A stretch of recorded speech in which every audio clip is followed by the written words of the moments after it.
shifting your mindset in this one way will make a difference in any negotiation or situation that you're facing. Stay with me so you can hear more. Negotiations don't just happen in the boardroom, they happen in everyday life.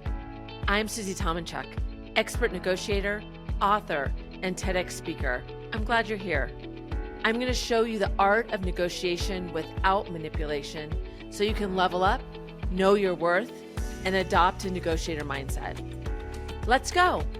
Hi, friends. I am so glad that you made the choice to be here today and learn another way that you can shift your mindset in adopting a negotiator mindset. And today, that's exactly what we're going to talk about. We're going to talk about the mindset that you need to have when you go into the room. And when I say the room, I mean a negotiation. I mean a difficult conversation, a discussion that you have been putting off. All of these situations are high stakes for you. And high stakes, as you know, if you listen to me at all, that high stakes is defined by what is something that you are avoiding that makes you nervous, that instills emotion, and even like you're avoiding. And so the research around mindset and going into negotiation. So what I'm talking about here is positive versus negative mindset. And I started reading about this research study that was done, and they wanted to see what the direct effects would be if two groups had the exact same negotiation scenario, but one of them looked at it from a positive side and the other looked at it from a negative side. And do you know what they found?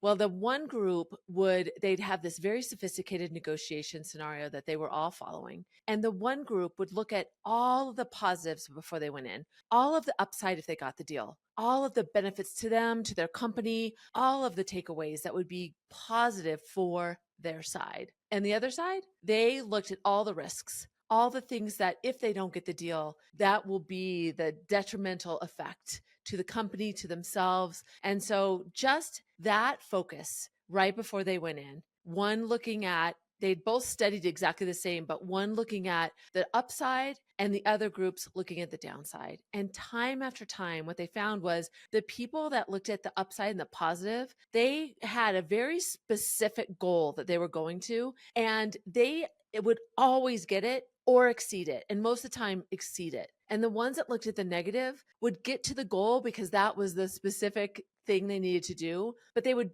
barely get there and they would never go over it.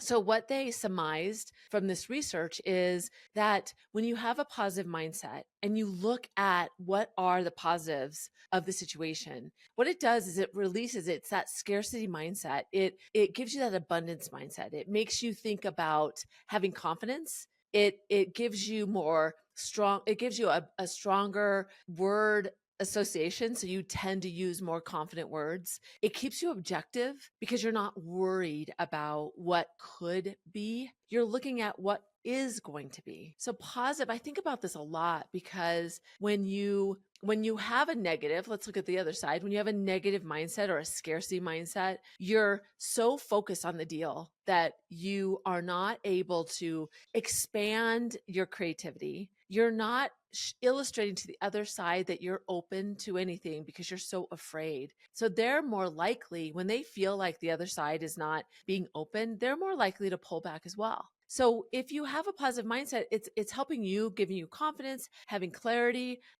feeling really good. And so what that does is that actually transcends to the other side as well. And when you are a good negotiator or you are a relationship negotiator, what you are doing is you're helping the other side see that you want them to feel good too. So that opens when you are a collaborator and you show that you're willing to be creative and think outside the box. It welcomes the other side to do that too, because they don't feel like you're trying to one up them or take advantage of them. So this positive versus negative mindset is key. And when you think about using it in any high stakes situation you go into and just making that shift right before you go in is key to ensuring that you are walking in with the right state of mind. So I'm going to talk more about this. I'm going to illustrate it through a couple stories that were they're mine through my career, both on the negotiation side and as a professional in many roles that I've had. So when we come back, I'm going to tell you, I'm going to illustrate this point in some real life stories and get you thinking about how this can be used in your day to day. So we'll be right back.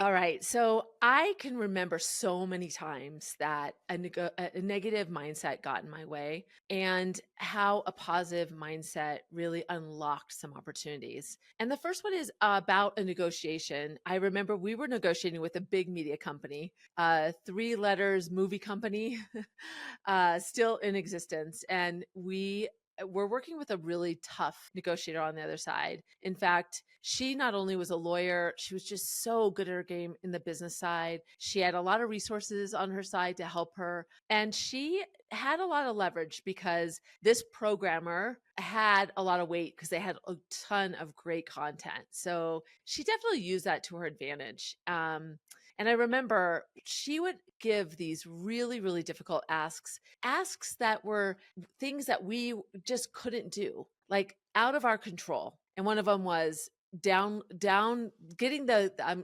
downlink or the content out of the country, and then us being responsible for who can consume that. And we had no reach into that. It was technologically and operationally impossible. So when we go into negotiations with her, we were so careful to always be on our game and never, like, we always thought about every word we said. And so time after time, it was exhausting. We would leave the negotiation table, not really have made any progress over an hour. And so moving that negotiation forward, because this woman was so hard to work with. And so we would go in with this mindset of, we got to make sure that she doesn't get something. We never thought about the benefit of us going in there. So one week I was going to be in New York, where she's based. And I said, you know what, I'm going to take this call. And this was before the virtual was a big deal. So doing a conference call was literally audio only. So it was definitely a different day.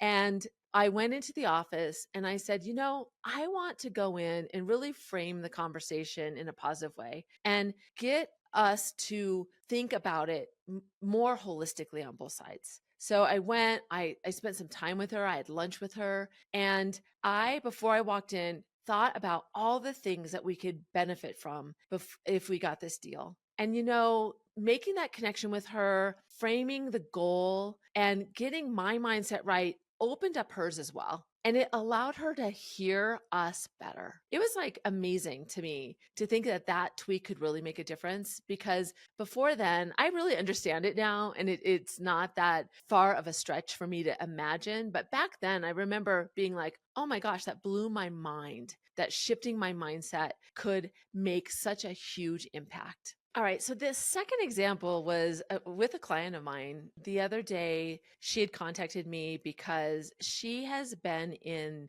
this conversation with her peer for months and months and months. And it's not just one conversation, but it's the relationship with her peer. And she was so frustrated because this peer will say to her from time to time, you know, I really want to work together. I want us to make sure we're a partner. But when it comes right down to it, she's really difficult to work with when my client is trying to move forward a project. And she becomes almost not rational around what her responsibility is in it. She just puts up roadblocks. So my client said, I don't know what to do. I feel like I'm trying so hard. I set up proactive conversations with her so that we can build the relationship. And every time, nothing ever happens. So I asked her to tell me kind of what does the dialogue look like? Walk me through what this very casual conversation looks like. So my client is a very person, meaning she really likes to connect to people at a human level. And I think that's great, but you got to remember that not everybody feels that way when you're in a work environment. They don't need that space and time to make a connection. So my client was saying, well, I first go in and I say, hey, how are you? What's going on with you? How are things going in general? And I could tell by the way she said it that while it was really intended that she did want to get to know her, you could tell by what she was saying the other person was reacting to, it kind of put that person off. And then even though she was going into it with this quote unquote positive mindset, really in the back of my client's mind, she was really thinking in a negative way. Like she was anticipating it was going to go the same way that it always did. She was going to act nice, but she was going to continue to put up roadblocks. So I said, instead of moving into it and trying to build a relationship, why don't you just go right into the business objectives and the goals of getting together and let her start? See how she frames the conversation and let the past go. Don't assume it's going to be a negative. Go in and assume that this is going to go a different way. Assume she's a different person. So my client said she went in, did that, didn't try to make that connection, said and stated that this is the business outcomes that she wanted in the conversation. And she said it was really amazing how that shifted the conversation. And I think what happened was, while my client was thinking that making that connection would take down the other person's barriers, because she still had a scarcity mindset, a negative mindset, she wasn't convincing the other person. I think that shift from negative to positive has to be genuine. You have to believe or really focus on the upside. What if we had a great conversation? How would our future look? And I think that when my client did that, she was able to communicate differently and the other person felt it and opened up that creativity. Because like I said, when you're in a negotiation and you give, what that does is that rule of reciprocity shows that other person that they can open up to. And that's one signal to you that you can continue to be open and open and open. But starting out with a positive mindset really sets the tone for you and the other side. It makes a difference. So I'm going to talk about 3 tips that you can use to start putting this into practice in a high stakes situation that's coming up for you this week. So stay right there.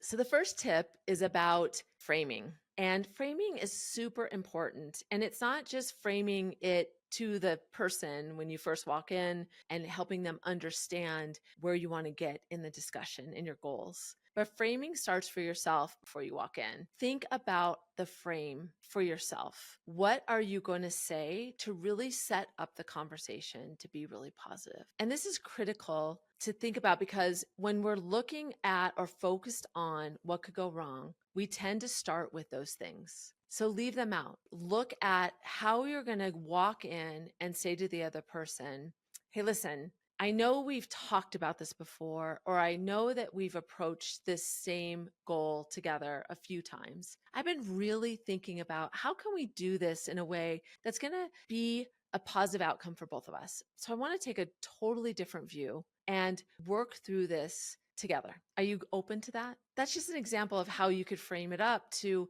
help that person know you've put a lot of thought into this. The relationship is important, and you want to make sure that they understand that, yes, you have your own business, your own interests in mind, but you also want to see that they're happy too. So doing that and shifting that and making it a point to say it helps them understand that you are working on investing in the relationship, the situation, so that it's not just self-serving. So framing is the first tip. All right, so tip number 2 is about focusing on the positive side, thinking about the abundance. it makes a difference for you when you look at what are all the positive things that will come out of a great discussion. It's around that research, of looking at the upside versus the downside. And when we, especially if it's somebody with history or something that's high stakes for us, we tend to look at what could go wrong. What if I forget what I want to say? What if they bring up something that was unexpected? Those are all possibilities, things that you should prepare for. But going in, look at the upside of it. Assume that all of the things are going to go well, just so that right when you walk in, you shift your mindset to that positive place. So you look at, and what I do is right before I walk into a situation, when I'm preparing, I intentionally put, what are all the good things that I can get out of a great conversation? And I read those right before I go in. There's something magical about taking those moments to focus on that, and it relaxes me. It gives me confidence, and it makes me look at or is consider the best possibility of a great outcome. So the second is really around that mindset and that focus right before you go in. And the third tip, this can be really difficult, especially after we face a high stakes situation or a difficult conversation or somebody that we have history with. Once it's done, you want to just turn the page and move on, because maybe you were avoiding it. Maybe you just were so reluctant to move through it. But celebrating the wins, even if it's not exactly what you got, what you wanted, celebrating it and looking back on it will help you continue to practice that abundance mindset. It'll help you learn how to do it. And looking back helps us to our mind to really build that skill and that muscle. Because when we look back and we see that it worked for us, that helps us, that gives us the evidence that we need for ourselves to know that it's effective. And we often, especially in these days where we're going from meeting to meeting, situation to situation, and sometimes we do that just to avoid some things that we don't want to face, we don't take the time to be reflective and look back and celebrate that it went well. For yourself, to say to yourself, I am so happy that you took the time to be really thoughtful, to look at it from the upside. All of those things are factors that will help you get better. And it's good to always look back and reflect. It makes us better. Making that space is time well spent. So the 3 tips, let me just give them to you one more time. The first one is the frame. Think about how you're going to frame it in the positive. You can get to the negative things in the discussion if they come up, but start with the positive. Help the other person see that as well. The second tip was to look at, before you walk in, the things are the upsides of the deal, the benefits of the conversation, what you want, the outcome that you want. And focus on those things, even if it's 30 seconds before you walk in. Make that the last thing you think about. And then the third is really practicing by looking back, celebrating when it's gone really well, thinking about when you've shifted this mindset and what effect it had. When you continue to try these things, it allows you to get better and better and make these skills just a regular occurrence in how you approach everything. So when we come back, we're going to do our stop, start, and continue. And I'm going to really have to think about how I'm going to start applying this. So start thinking about that, because the only way to make this as effective is to think about how you are going to make the commitment to do something different starting today. We'll be right back.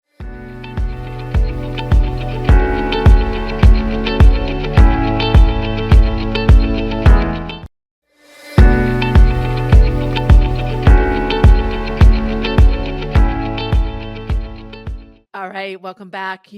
As an executive coach, this is the most important aspect. It's putting into practice what you learned today. So this is stop, start, and continue. And even when I get ready for this section, I have to be thoughtful about what I'm going to think about and what I'm going to commit to. So I want you to not just listen to this. I want you to, when I'm done, stop this, pause this, and think about how you're going to apply it as well. So the first one is stop. And what I'm going to stop doing is just going from one thing to another, not thinking about what I need to do to get my mindset right to go in. So I'm going to stop just going into something. I'm going to make myself pause. I'm going to start. Well, I just kind of gave it away. I'm going to make space in my calendar for a few minutes before a meeting, especially when I know it's something I need to be real intentional about, to give myself time, even just a minute, to review the upside of what I want to talk about. That's what I'm going to start doing, is making that space. And then what I'm going to continue doing, for me, it's when I talk about these concepts, it makes them more alive for me. So I'm going to continue to really encourage people to practice a positive mindset before you walk into a difficult conversation or a high stakes circumstance that you might be facing. So what are you going to stop, start, and continue? Really think about that. What are you going to commit to? And especially, what are you going to start integrating on a regular basis, and being accountable to that? Don't just listen, do. When we start doing actions, it takes us a few times to really put in place a habit. And so what habit are you going to put in place so that you always automatically shift to this positive mindset? And what's great is when you practice it, when you think about it, when you make that space, it becomes just this automatic. It becomes something that it doesn't become a habit that we have to think about. It becomes a ritual that we just do. So thinking about how are you going to integrate it for yourself? I think that, or I believe that, when I talk to my clients and I'm giving them advice, one of the things I always tell them is to make that space before they go in. And it's great to hear the stories of those people. In fact, I had a client who was facing her boss's boss, and he had been reluctant about giving in to a certain situation. He wanted the team to approach it a certain way. She knew it was better to approach it a different way. And so he was so used to the way that she would approach him. So she tried to do a more positive mindset for herself and to frame it in a way that he knew something had shifted. And she was amazed by how just that intention for herself, it made the conversation, it was successful for her. And she really felt like what it did was it opened up his willingness to be creative, to be more open. Because when you're negative or you're going after what you want, it closes our mind down. And so it makes people less creative. That's why it's so important in negotiation to think about how are you going to get the other person to begin to collaborate? Because the more that you collaborate together, the more you expand the opportunities. You allow both sides to think outside the box, to explore opportunities that by themselves they wouldn't have thought of, but together they come to mind.